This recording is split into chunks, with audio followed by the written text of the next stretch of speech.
All right, all right, all right. Welcome back, you inglorious bastards and magnificent bitches. It has begun! It is I, No Kamo, and we're back for my thought of the day. And today we're going to talk about global food famine because it's becoming a famine. I'm going to touch on this a couple of times while we still have time to address it before it occurs, because I want each and every one of you to be prepared for the event that it gets fucking bad because of all the retarded decisions our governments have been making over the last year and a half. Government, cause of all problems. But before we get into the global famine, one of the sub segments, the first segment we're going to go over, it's just an update on Elon Musk. Um, he will not join the Twitter board after all. I don't know if he's just toying with people or if there's a reason, like maybe he wants a hostile takeover. I don't know. Like I said, he could be a borderline Bond villain, and he could be just doing this to like build popularity and shit. You never fucking know.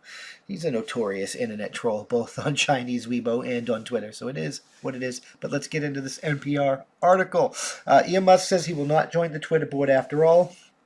There's the man, the myth, the legend, the techno king himself. Elon Musk has decided not to join Twitter's board, the company said on Sunday, less than a week after the billionaire Tesla CEO disclosed he is the social media company's largest shareholder and was offered a seat. Musk's appointment was set to become official on Saturday, but he told Twitter the morning he would not join. Twitter CEO Paragald Agrawal tweeted late on Sunday. Agrawal did not say whether Musk had given a reason for the reversal. He noted that the board appointment was contingent on the background check as well as formal acceptance by Musk. I mean, That's how winning is done!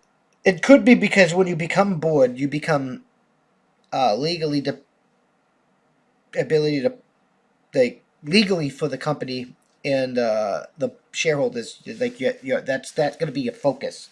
So it might have been he might have not have been able to tweet all the bad things he's been tweeting about Twitter, and he might not like it might be better for him to become majority shareholder, or he just might just be doing this to make money. You never know. I'm just throwing some things out there because this is just really an update to that other story we had last week. I believe this is for the best. Agrawal said in a note to the staff shared in his tweet, "We have and will always value input from our shareholders, whether they are on the board or not. Elon is our biggest shareholder, and we will remain open to his input." It's just so if he just remains a shareholder and he's the largest shareholder, they're legally beholden to him. But if he switches it the other way around and joins the board, he becomes legally beholden to the other shareholders and stuff and the company, which is on the woke agenda. He might not be able to combat the woke agenda as long as he's on the board, but they can't ignore his non-woke stuff if he's a shareholder and they're legally beholden to him. There will be a distraction ahead, he continued, but urged staff to tune out of the noise. Shortly after Agrawal's announcement, Musk tweeted an emoji of a face with the hand over its mouth. He didn't reply to a request for comment. Musk becomes increasingly critical of Twitter. The Tesla and SpaceX CEO is a profitable Twitter user, but he has also become increasingly vocal critic on the platform in recent months. He criticized the way the company enforces its rules about people cannot say on the platform, suggesting it has failed to adhere to free speech principles, and has asked whether it should be making its algorithm open source. It should be. All algorithms that govern our speech or have the ability to fuck with our rights and shit, like speech and stuff, they should be open so people know that it's not tailored to violate that in any way. Period. I should have the right to look at it and make sure that you are not targeting me.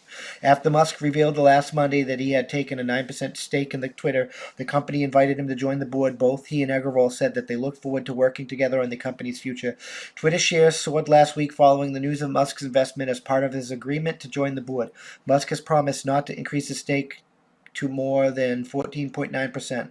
Musk spent much on Saturday tweeting about Twitter. "It's Twitter dying," he mused in one tweet, pointing out that some of the most followed users rarely post. He also floated ideas to get rid of ads for paying subscribers, suggested the company's San Francisco headquarters be turned into a homeless shelter since no one shows up anyway, and asked his followers in a poll to delete the W in Twitter. The possible answers, yes, and of course. There was no answer in that because he's a notorious internet troll. Money making scheme. an attempt to push free speech values. I'll let you make your own decisions on that. This is just an update and the Twitter conference with Elon Musk. We covered that. I don't want to like ignore stories when updates happen because then it seems like I'm saying one thing when in reality there's another. Because like he was joining the board, now he's not joining the board, and if I didn't mention him not joining the board, somebody would be like, "Well, that didn't happen." Blah blah blah blah blah blah blah blah. Lying shill ass bot. Blah blah blah blah blah blah blah blah blah blah blah. Racist bigot. Blah. You know the mantra. The mantra of the salty leftist. I don't know. I don't know if this is a good thing or a bad thing, but like I said the last time, I didn't know him joining Twitter was going to be a good thing or a bad thing. It could go both ways. This could go both ways. One thing is for sure. Free speech should be paramount. We should be promoting free speech. And he is right that Twitter's lack of free speech is killing democracy. If we can't speak our place in the marketplace of ideas, we're not truly free. And you shouldn't be silencing ideas that supersede your ideas because you don't like that people don't like your ideas. If you have a good idea and people don't like it, you need to go back to the drawing board and craft that idea in a way that makes people actually get on board with your idea. That's how winning is done. Otherwise, you have a shit idea. That's why people don't like it. It's shit. Sustainability. We need to do that. But you're like, just end oil altogether right now. People don't like that because it would cause massive amounts of death and shit. Right? You're bad. You presented a good thing with a bad idea. So go back to the drawing board, come out with a good idea that involves making new technologies without ending the technologies that we have until we actually have adequate technologies in place and create and craft a good idea. And then maybe people would actually listen to you. But we'll see what comes out of this, whether or not he can fix Twitter or not, because I just went on a rant about something completely different. But let's just move on to the actual subject at hand. I'm just fucking saying. Thank you for checking out this clip of my Thought of the Day podcast. You can catch this podcast every Tuesday through Friday at that'sonpoint.info by 5 p.m. Eastern Standard Time, because that's how winning is done. New clips go out daily, and we can't do this without you, so we appreciate your support. With that being said, consider joining for $5 a month. And you get early access to the uncensored version of this, early access to our weekly That's On Point podcast, and access to exclusive content only for members. All the money that we receive is going to go funnel back into this to hire more journalists and do more things for you guys, because that's how winning is done. It really is. We got a merch store and stuff. You can help there, and if you can't help via money, you can always just leave a comment, and share this out there, because that helps us more than you can immensely know. That's the best way to help. Just leave a comment, and share. And if you're listening to us, leave a review. Leave a good review. Help us boost us in the podcast ratings and get us up there, because that's how winning is done. We'll see you in the next one. Peace.